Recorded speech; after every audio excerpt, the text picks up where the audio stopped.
Hello MotoGP fans, welcome back to ZNGP Today. Ducati Corse team manager Davide Tardozzi has issued a stark warning to the MotoGP paddock. Marc Márquez, fresh from a dominant start to 2025, could remain an almost untouchable force for another 4 to 5 years. With the Spaniard enjoying his best career form aboard the factory Ducati, Tardozzi believes no rival can shrug off his pace or consistency anytime soon.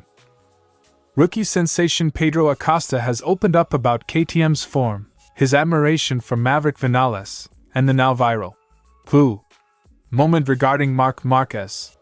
Speaking to Nico Abad on YouTube, Acosta reflected on a whirlwind Qatar Grand Prix weekend, and aimed to clear the air about the controversy that followed his comedic appearance on La Revuelta. Reigning MotoGP World Champion Jorge Martin remains in intensive care in Doha after a frightening crash in the Qatar Grand Prix left him with multiple rib fractures and a collapsed lung. While he feels better, the Aprilia rider is still battling severe pain and will miss the upcoming Spanish GP as he undergoes critical pulmonary treatment. Jack Miller brings a fresh attitude to Pramac Yamaha this season, emphasizing positivity and adaptability as he helps rebuild the M1. Drawing on stints at Honda, Ducati, and KTM, Miller insists that no machine is flawless, and that finding and maximizing its strengths is key to progress in MotoGP. Don't forget to click subscribe button and the bell icon for MotoGP news update.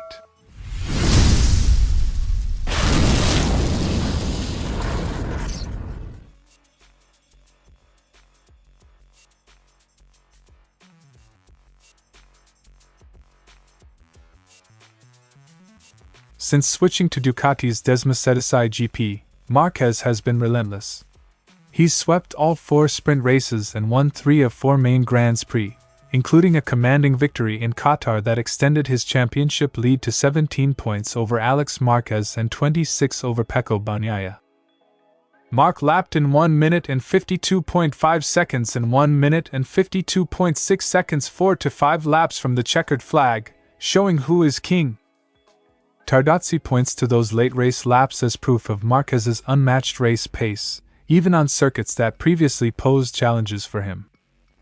With championship leader Marquez and former world champion Bagnaia both in the factory Ducati garage, Tardozzi says the team boasts the king and the prince. He attributes the brand's success to the perfect marriage of rider talent and a machine capable of exploiting it. In my opinion, our brand can count on the king and the prince in MotoGP since there are 11 world titles in our box. The bike is incredible and we could not be happier.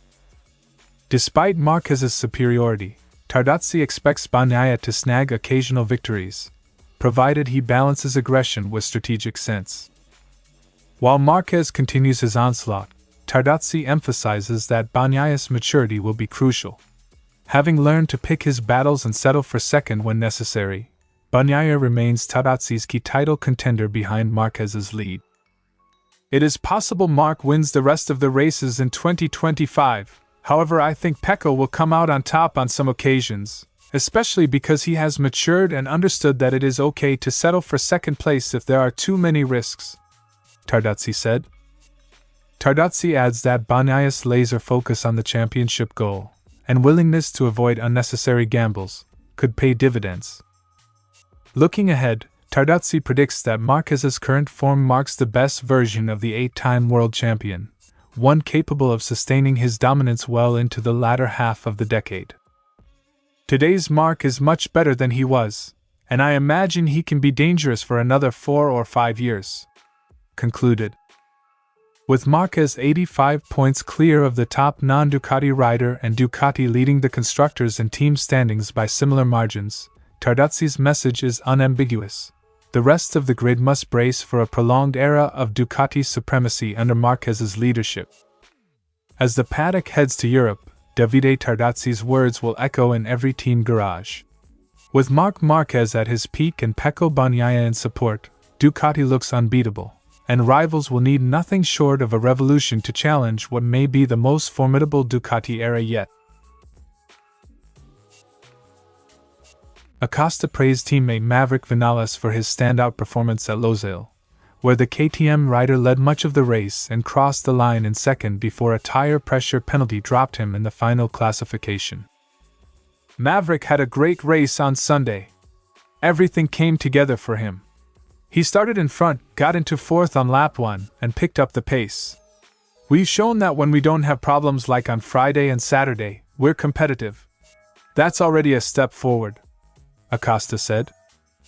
The 20-year-old emphasized that Viñales' experience and unique achievement of winning with 3 different manufacturers shouldn't be overlooked.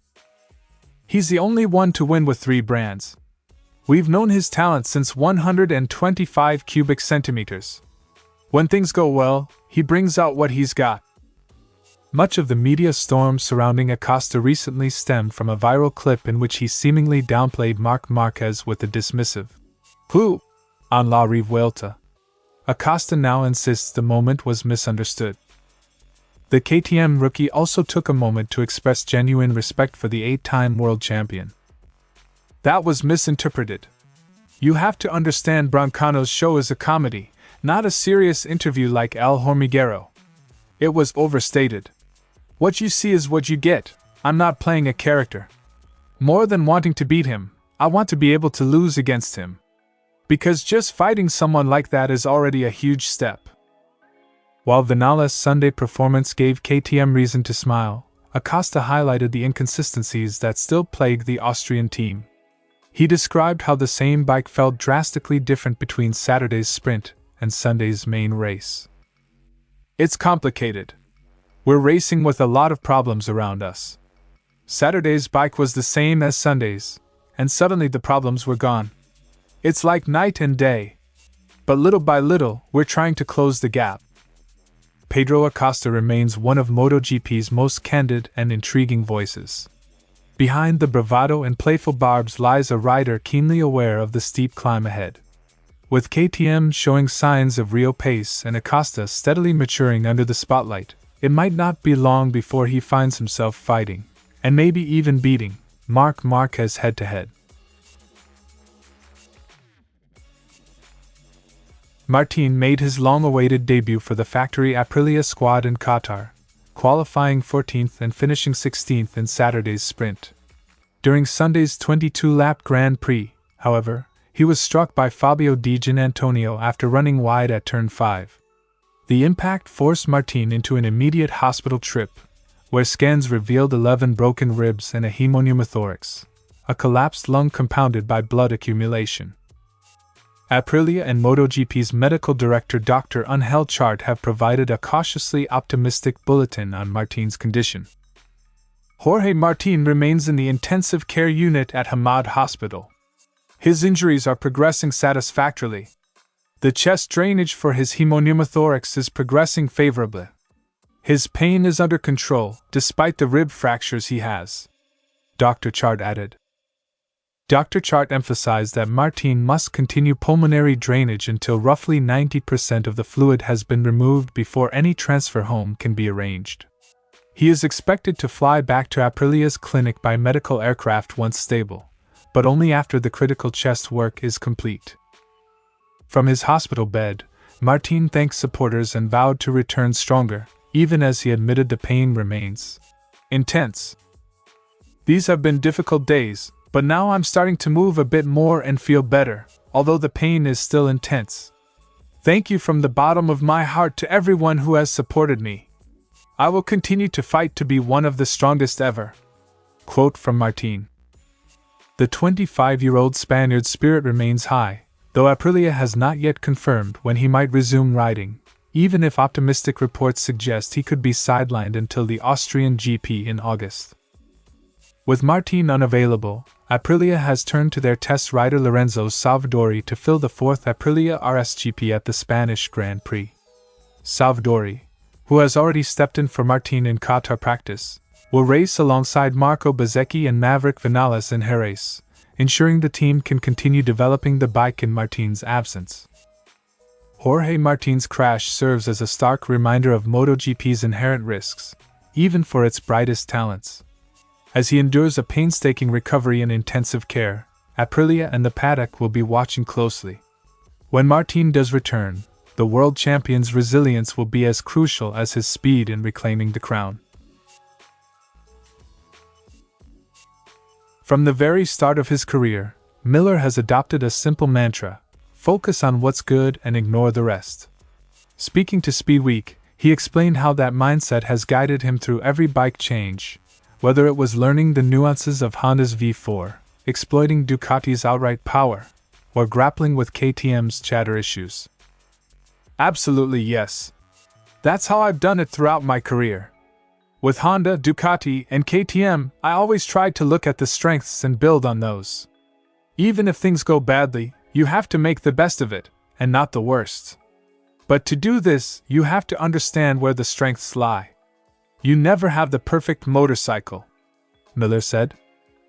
By zeroing in on what each bike does best, Miller believes riders can extract more performance, turning apparent weaknesses into manageable quirks rather than career-defining flaws. Miller's journey has taken him from factory machines to a top satellite team, yet he sees little difference in development roles. Whether in a works environment or at Pramac, his approach remains performance-driven: test ideas, measure results, and refine relentlessly. Honestly, I think it makes absolutely no difference whether you're factory or satellite. It's all about results. This freedom is based solely on performance. You're out faster than you came in, so it's about doing your job. Look at Pecco. He's had the best start to his career, but people still moan about third place. That's garbage. I'm focused on making the most of my job. His ability to translate factory learnings into a satellite context has already paid dividends for Yamaha, injecting momentum into a project that had stagnated. Despite a DNF in Qatar, Miller showed his speed in Texas with a P5 finish, reminding the paddock of his raw talent. Rather than dwell on what went wrong, he views each result as data for further improvement, always circling back to his core philosophy. Last week in Qatar was a tough one, but in Texas we got P5. You pick up those positives, learn from the negatives, and move on. You never have the perfect motorcycle, so you keep working to get to the point where you can handle any problem that pops up.